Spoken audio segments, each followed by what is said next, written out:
Mengenal Panglima Jilah, pemimpin pasukan merah suku Dayak di tanah Kalimantan.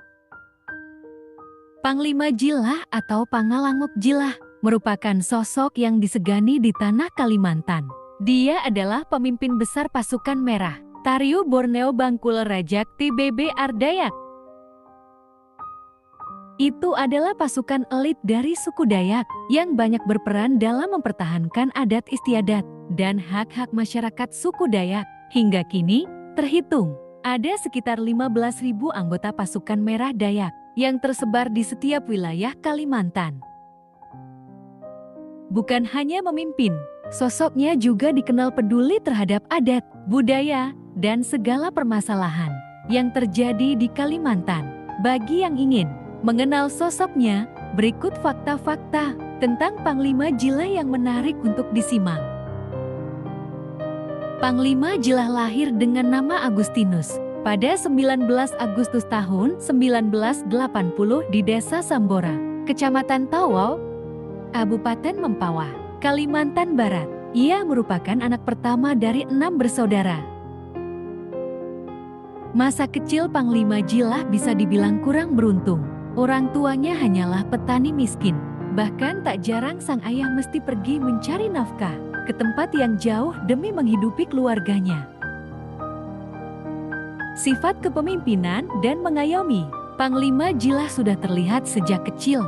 Mengutip buku Panglima Jilah, pemimpin besar pasukan merah Tariu Borneo Bangkul Raja, tulisan Masri Saraputra dan kawan-kawan, sebagai anak pertama, Panglima Jilah sering mengalah pada adik-adiknya soal makanan. Ketika adik-adiknya bisa makan nasi, ikan, atau lauk lainnya hingga kenyang, Panglima Jilah rela makan singkong untuk mengganjal perutnya. Akibat kurang gizi, ia pun mengalami busung lapar dan gagap bicara hingga usia 11 tahun. Datang dari keluarga tidak mampu juga membuat Panglima Jilah tidak mendapatkan pendidikan yang layak. Ia hanya sanggup menamatkan pendidikan di sekolah dasar.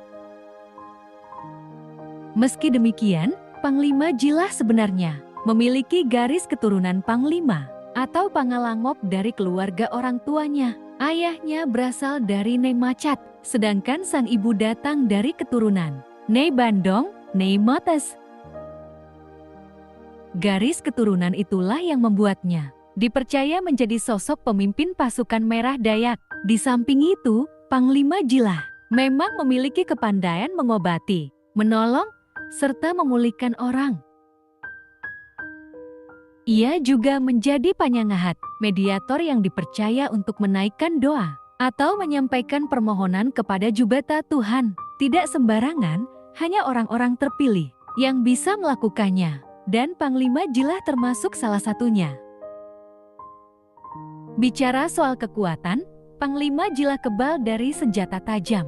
Dalam beberapa kesempatan, kemampuan itu ia tunjukkan dengan melakukan atraksi, menyayat tubuhnya dengan mandau. Benar saja, tubuhnya sama sekali tidak tergores dan terluka sedikit pun. Terlepas dari kekuatannya itu, Panglima Jilah adalah sosok yang dikagumi anggotanya. Ia berhasil merangkul generasi muda Dayak untuk bersatu memperjuangkan harkat dan martabat masyarakat Dayak secara keseluruhan. Sebagai seorang pemimpin, Panglima Jilah sukses mengangkat adat, tradisi, dan budaya Dayak agar disintai oleh para generasi muda. Dengan demikian, keberadaan suku Dayak tetap terjaga dan terlestarikan. Demikianlah kisah singkat tentang sosok Panglima Jilah pemimpin pasukan merah setanah Kalimantan. Terima kasih karena sudah menonton.